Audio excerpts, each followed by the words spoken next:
സത്യമായി ഉണ്ടായിരിക്കും. യാതൊരു സംശയവും വേണ്ട, അത് നടന്നേ തീരും. അത് വളരെ താമസിയാതെ നടക്കുകയും ചെയ്യും. ഇറാനുമായി യുദ്ധം വന്നാൽ മിഡിൽ ഈസ്റ്റ് ഇനിയും അട്ടിമറിയും. മിഡിൽ ഈസ്റ്റ് അട്ടിമറിഞ്ഞാൽ നമ്മുടെ സാമ്പത്തിക സ്രോതസ് മുഴുവനും നശിച്ചു. അതുകൊണ്ട് എക്കണോമിക്കൽ സിസ്റ്റത്തെ കൃത്യമാക്കാൻ നമ്മൾ പഠിക്കണം. സൂക്ഷിച്ച് ചെലവഴിക്കാൻ പഠിച്ചവർക്ക് ദാരിദ്ര്യം വരികയില്ലെന്ന് മുഹമ്മദ് മുസ്തഫ. ഇതിനൊന്നും കൂടി ശ്രദ്ധിക്കണം. ഞാനിത് വളരെ പണ്ടേ നിങ്ങളോട് പറയുന്നുണ്ട്. ഇനി ഒരു യുദ്ധം ഉണ്ടാവുകയാണെങ്കിൽ അത് ഇറാൻ. ഞാൻ 2000 മുതൽ പറയുന്ന അവസാനമാണ്. പഴയ കേസറ്റൊക്കെ കേട്ടാൽ അടുത്ത യുദ്ധം ഇറാനുമായാണ്. അത് ഭയാനകമായിരിക്കും.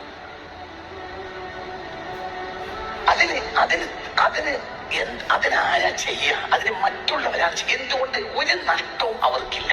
നഷ്ടം ആർക്കുള്ളത്? പറ, ആർക്കാ നഷ്ടം സംഭവിക്കുക? മുസ്ലിമീങ്ങൾക്ക്. ഇറാൻ ഇനി ഒരിക്കലും അമേരിക്കയെ തിരിച്ചടിക്കില്ല. ഇറാൻ തിരിച്ചടിക്കുകയാണെങ്കിൽ തിരിച്ചടിക്കുക എങ്ങനെയായിരിക്കും?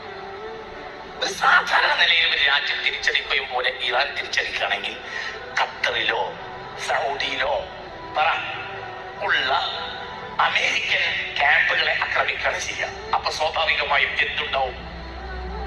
ആ രാഷ്ട്രം ആ പക്ഷത്ത് ചേരും.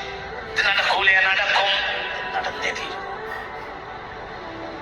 ഇറാനുമായി യുദ്ധമായ കാര്യമാണ്. അത് നടന്നേ തീരും.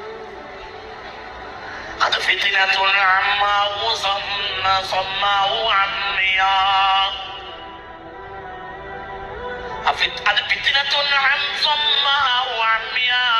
അത് കണ്ണില്ലാത്തയും കാതില്ലാത്തയും യുദ്ധമായിരിക്കും. മനുഷ്യരാശി ഇന്നുവരെ കണ്ടതിൽ വെച്ച് വലിയ യുദ്ധം സംഭവിക്കും.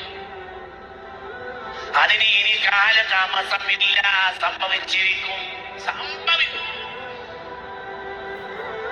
നമ്മളെ കാക്കട്ടെ. ഇത് ആരോട് ചോദിച്ചാ പറയുന്നത്? ഇതിന് മുത്തുനബി പറഞ്ഞതാ, മുത്ത് മുഹമ്മദ് മുസ്തഫ. കുറെ കാലങ്ങളായി ഞങ്ങളോട് കുറെ കാര്യങ്ങൾ പറയാറുണ്ട്. അതങ്ങനെ തന്നെ നടക്കാറുണ്ട്. അതൊരു കവടി നേരത്തെ പറയുന്ന വർത്താനല്ല. അതങ്ങനെ സംഭവിക്കൂ. അതിന്റെ രീതി അങ്ങനെയാണ്. അതിന്റെ രീതി കണ്ടാൽ അങ്ങനെയാണ്. അത് അങ്ങനെ ഒരു അല്ലാഹു നമ്മളെ കാക്കട്ടെ. അത് സംഭവിക്കും, അത് സംഭവിക്കും. സംഭവിച്ചത് കഴിഞ്ഞാൽ ഇനി മിഡിൽ ഈസ്റ്റിൽ ഒരു യുദ്ധം ഉണ്ടായാൽ ഒരിക്കലും എക്കണോമിക്കൽ സിസ്റ്റം നേരെ നിർത്താൻ കഴിയൂല. അത് ഏറ്റവും ബാധിക്കുക കേരളത്തിനെയാണ്. ഇറാനുമായി ഒരു യുദ്ധം സത്യമായി ഉണ്ടായിരിക്കും. യാതൊരു സംശയവും വേണ്ട, അത് നടന്നേ തീരും. അത് വളരെ താമസിയാതെ നടക്കുകയും ചെയ്യും. ഇറാനുമായി യുദ്ധം വന്നാൽ മിഡിൽ ഈസ്റ്റ് ഇനിയും അട്ടിമറിയും. മിഡിൽ ഈസ്റ്റ് അട്ടിമറിഞ്ഞാൽ നമ്മുടെ സാമ്പത്തിക സ്രോതസ് മുഴുവനും നശിച്ചു.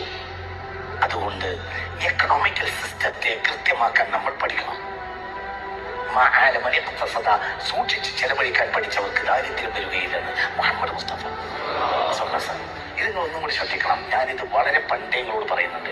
ഇനി ഒരു യുദ്ധം ഉണ്ടാവുകയാണെങ്കിൽ അത് ഇറാൻ. ഞാൻ 2000 മുതൽ പറയുന്ന അവസാനമാണ്. പഴയ കേസറ്റൊക്കെ കേട്ടാൽ അടുത്ത യുദ്ധം ഇറാനുമായാണ്. അത് ഭയാനകമായിരിക്കും.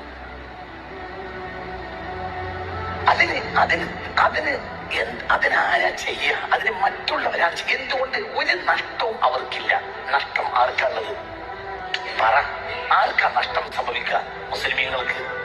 ഇറാൻ ഇനി ഒരിക്കലും അമേരിക്കയെ തിരിച്ചടിക്കില്ല. ഇറാൻ തിരിച്ചടിക്കുകയാണെങ്കിൽ തിരിച്ചടിക്കുക എങ്ങനെയായിരിക്കും? ഒരു സാധാരണ നിലയിൽ ഒരു രാജ്യം തിരിച്ചടിക്കുകയും പോലെ ഇറാൻ തിരിച്ചടിക്കുകയാണെങ്കിൽ ഖത്തറിലോ സൗദിയിലോ ഉള്ള അമേരിക്കൻ ക്യാമ്പുകളെ ആക്രമിക്കുകയാണ് ചെയ്യുക. അപ്പൊ സ്വാഭാവികമായും എന്തുണ്ടാവും? ആ രാഷ്ട്രം ആ പക്ഷത്ത് ചേരും. ഇത് നടക്കൂലേ? നടക്കും, നടന്നേ തീരും. ഇറാനുമായി യുദ്ധമായ കാര്യമാണ്. അത് നടന്നേ തീരും.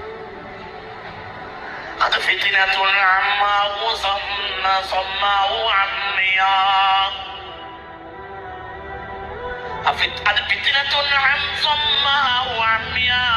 അത് കണ്ണില്ലാത്തയും കാതില്ലാത്തയും യുദ്ധമായിരിക്കും.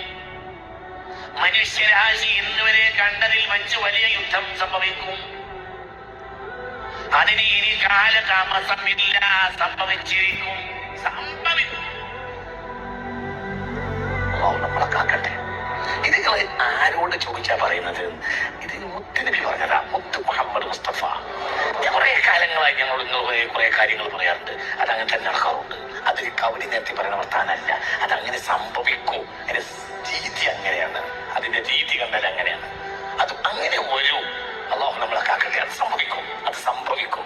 സംഭവിച്ചത് കഴിഞ്ഞാൽ ഇനി മിഡിൽ ഈസ്റ്റിൽ ഒരു യുദ്ധം ഉണ്ടായാൽ ഒരിക്കലും എക്കണോമിക്കൽ സിസ്റ്റം നേരെ നിർത്താൻ കഴിയൂല. അത് ഏറ്റവും ബാധിക്കുക